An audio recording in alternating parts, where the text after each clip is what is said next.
Hello বন্ধুরা, আশা করি তোমরা সবাই খুব ভালো আছো। অন্যান্য দিনের মতো আবারও একটা রেসিপি নিয়ে চলে এসেছি। আজ আমি তোমাদের সাথে তালের একটা ভাপা পিঠের রেসিপি শেয়ার করব। একেবারে তেলে ভাজার ঝামেলা ছাড়াই খুবই স্বাস্থ্যকরভাবে আমি কিভাবে তালের ভাপা পিঠে বানাই আজ সেটাই তোমাদের সাথে শেয়ার করব। তার জন্য আমি নারকেলটাকে আগের থেকে কুড়িয়ে রেখেছিলাম। এবার আমি পরিমাণ মতো চালের গুঁড়ো নিয়ে নিলাম, ওর মধ্যে কিছুটা পরিমাণ লবণ দিয়ে দিলাম। এবার আগের থেকে তালের পাল্পটা আমি রেডি করে রেখেছিলাম, ওটা দিয়ে দিলাম। আমি তালের পাল্পটা কিন্তু কাঁচাই দিচ্ছি, তোমরা চাইলে গরম করে নিতে পারো, তবে কাঁচাটা থাকলে এর পুষ্টিগুণটা অনেকটাই বজায় থাকে।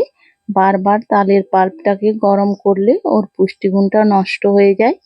তাই আমি চেষ্টা করি যে কোনো রান্না সব সময় যাতে গুণমানটা বজায় থাকে পুষ্টির, সেদিকে খেয়াল রেখে বানাই। এবার দেখো আমি চালের গুঁড়োর সাথে ওটা ভালোভাবে মিশিয়ে নেব। আমি একটা দেখো মণ্ড বানিয়ে নিয়েছি। এবার চালের গুঁড়োর সাথে আমি কিছুটা পরিমাণ এলাচ দানা দিয়ে দিলাম, খোসা সহই আমি দিয়েছি। এবার কিছুটা পরিমাণ আমি গুড় দিয়ে দিলাম। তোমরা চাইলে এখানে গুড়ের পরিবর্তে চিনিও ব্যবহার করতে পারো।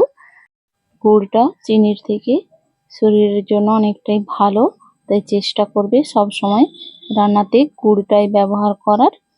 এবারে দেখো আমি ছোট ছোট বলের আকারে কেটে নিয়ে এবার আমি পুলি পিঠে বানিয়ে নেব। প্রথমে এভাবে গোল করে একটা আমি খুলি বানিয়ে নেব, তারপর ওটার মধ্যে পুর দিয়ে আমি মুড়ে নেব। এটা কিন্তু খেতে ভীষণ সুন্দর হয় বন্ধুরা, তোমরা একবার বানিয়ে দেখবে। এটা বানানোও কিন্তু খুবই সহজ, খুব বেশি সময় লাগে না। হাতে 45 মিনিট থেকে 1 ঘন্টা সময় রাখলেই এই রেসিপিটা তোমরা তৈরি করে নিতে পারবে। তোমরা যারা সাধারণত তেলটা একটু এড়িয়ে চলো তারা তালের এই রেসিপিটা অবশ্যই বানিয়ে নিতে পারো। তালের সিজনে এটা তোমরা যদি একবার বানিয়ে খাও, আমি কথা দিলাম বন্ধুরা তোমরা আরো কয়েকবার বানাবে, ভীষণ সুন্দর হয় এই রেসিপিটা। এভাবে দেখো আমি আরো একটা পুলি তোমাদের বানিয়ে দেখিয়ে দিচ্ছি।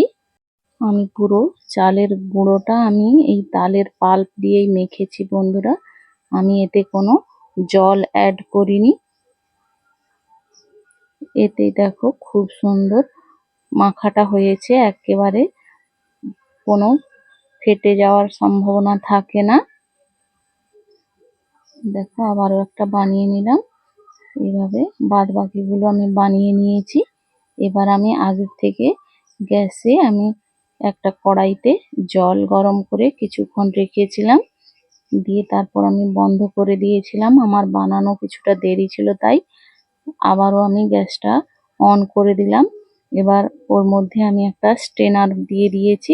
এবার স্ট্রেনারের ওপরে আমি পিঠেগুলো এভাবে দিয়ে দিচ্ছি, দিয়ে ওপর থেকে একটা ঢাকনা দিয়ে 15 মিনিট আমি ভাপিয়ে নিয়েছি।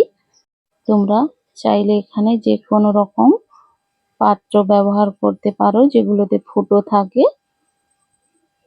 আমি দেখো যতগুলো ধরবে আমি ওপর পর্যন্ত দিয়ে দেব, যেহেতু আমি ওপর থেকে ঢাকনা দিয়ে দেব তাই ভাপটা বেরোনোর কোনো সম্ভাবনা নেই, তাই আমি উপর পর্যন্ত দিয়ে দিলাম। দেখো 15 মিনিট হয়ে গিয়েছে, আমি খুলে দিয়েছি, খুব সুন্দর সেদ্ধ হয়ে গেছে বন্ধুরা। আমি দেখো 10 মিনিট মতো ঠান্ডা করে নিয়েছি, তারপর তুলে নিচ্ছি। খুব সুন্দরভাবে রেডি হয়ে গেছে পিঠেগুলো।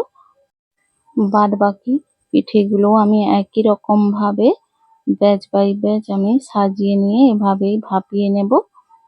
ভিডিওটা ভালো লাগলে অবশ্যই লাইক কমেন্ট ও শেয়ার করবে, অবশ্যই সাবস্ক্রাইব ও ফলো করে পাশে থাকবে বন্ধুরা। ভিডিওটা যদি ভালো লাগে কমেন্টে জানাতে ভুলো না। ভিডিওটা শেষ পর্যন্ত দেখার জন্য অসংখ্য অসংখ্য ধন্যবাদ বন্ধুরা।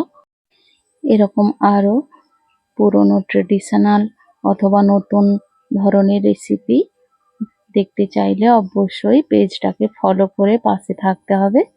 দেখা হচ্ছে পরের ভিডিওতে। সবাই ভালো থাকবে, সুস্থ থাকবে।